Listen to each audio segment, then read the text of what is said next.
but I do be on board, and I promise my niggas gon' love me the same. I know how girls don't try it at home. I wear the shit that be showing my thong. I like the church and I like that sex. I fuck the niggas that's putting the chicks.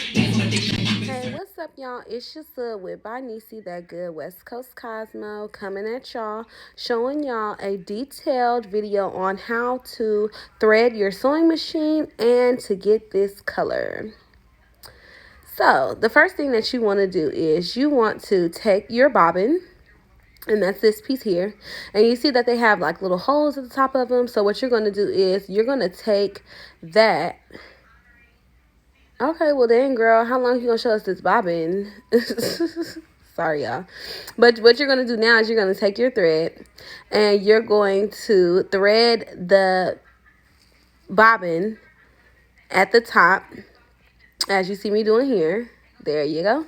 And so you're just gonna put the thread through one of those holes at the top, and then you're gonna take that bobbin and put it on the spindle securely, lock it into place like that, and then put your foot on that presser foot, and you're going to hold the top of that thread that you threaded through and hold that as you're pushing your foot on the presser foot. And you got to make sure that you hold that thread out, because if you don't hold the thread out that's being threaded into the bobbin, then you'll more than likely get it caught underneath and have to unwind and rethread and do all of that.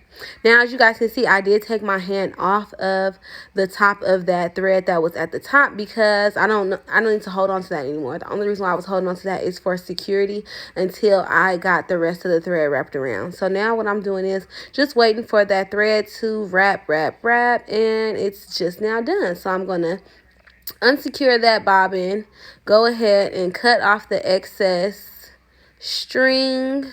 I'm going to leave a little bit on there just because I'm going to need that for it to catch on at the bottom. Okay, you guys, so now what we're going to do is we're going to put the bobbin inside of the bobbin case. So I just took out that table extension, opened up the bobbin case where it lives in the bottom of the machine, and took the bobbin out. So now what you see me doing is I'm making sure that my bobbin is counterclockwise going into the case. Or is it clockwise? No, I'm sorry, it's clockwise. So I'm making sure that my bobbin is clockwise going into the case. I'm going to take my thread and put it into those little slits. So slit one, slit under, and clap. So that should make it should make a little clinky noise, but it should let you know that you just secured the thread into that bobbin case. So you're going to put the bobbin case right back in there. Make sure you hear a little clicking noise, because there should be a little hook on the bobbin case that will get you to that, get you to that click, girl. You know what I'm talking about. Y'all know what I'm saying. Okay, so now what I'm going to do is I'm going to take my main spool of thread and I'm going to place it in the place that it's supposed to go, at the top of my sewing machine. And you guys, all I'm doing is I'm following my factory instructions. So I don't know if you guys have gotten factory instructions or not with your sewing machines. It depends on how new they are or whatnot, but I am just following those instructions like so. And mine is numbered too, so it tells me 1, 2, 3, 4 and 5 on where to put my thread at, which is what I'm doing now. So I'm going to manually put my thread into this because my stinking thing wasn't working. My threader on my machine wasn't working. So I just have to do what I gotta do and just put it in here like so by myself. And then I'm going to take my, y'all see what I did right there. Okay, and you see now I got both the threads out, make sure they're both underneath, and we're going to get to sewing. So I've pretty much done this before, so I'm just gonna let y'all have fun and watch this until we get to the color portion.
and we is back. Hey, son, did you miss me? So you see right here, I got 3 braids. So I'm separating them off like that because I know that the 2 braids on the outside are going to be darker than the braid in the middle that I'm going to color. So as you see, I'm just taking that out right here like that. And I am going to do some slicing. Yes, this technique is called slicing when you're just lightening and you're not weaving. This is called slicing technique. And as you can see, I am taking my brush and going sideways just to get rid of that line of demarcation. I want it to be a nice fade there. So I don't want to, just go straight across and have a straight look. I want to give it a fade, give it a nice look, give it some ombre effect. That way it don't look just like black and blind, like this is where I started coloring. No, we want people to have an illusion and make people think like, oh my goodness, this is grown out, or whatever. But we just don't want to go straight across. Okay, so I'm just gonna do that all the way up until I am complete, and then we can get on to that next section.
Oh my goodness, you guys, I'm so sad. My phone rang and I was not able to finish the rest of this. But just make sure you like, give it a thumbs up, subscribe, comment, and let me know what you want to see. Your sis will be back, I promise. Thank you guys so much for watching.